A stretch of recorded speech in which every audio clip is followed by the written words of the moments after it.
In this video, we will look at milling cutter diameter compensation. By selecting Job Optimizer and going to Defaults, we'll see under Process Parameters that the box is checked for Apply Comp in PartMaker. Select this option if you want PartMaker to apply cutter diameter compensation to all of the processes in your program. Let's look at the face window. You'll see that we have a 1-inch square block with a 200 thousandths diameter tool. So we have a 1/2 inch on each side. If we go to our process table, at the process table, each process can be set as the programmer wants the code to be output.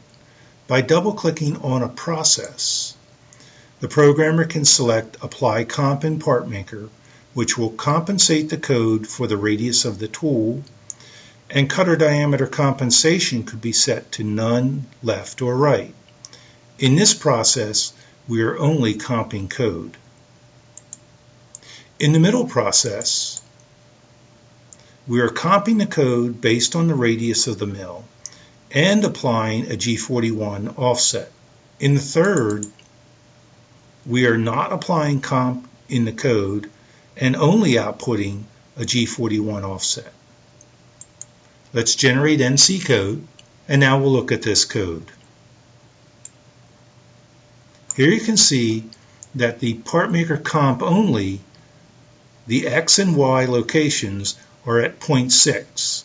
There is no G41, so the code itself has been comped for the radius of the tool. Let's look at the second process. Here, we are applying comp in PartMaker and applying cutter diameter compensation. You'll see we're outputting a G41 for the left comp, and the code is comped for the radius of the tool. In our third example, here we are getting our part coordinates of a 1/2 inch and the G41 for the left-handed comp. So at the process table, you can select how you want code to be output for a particular process.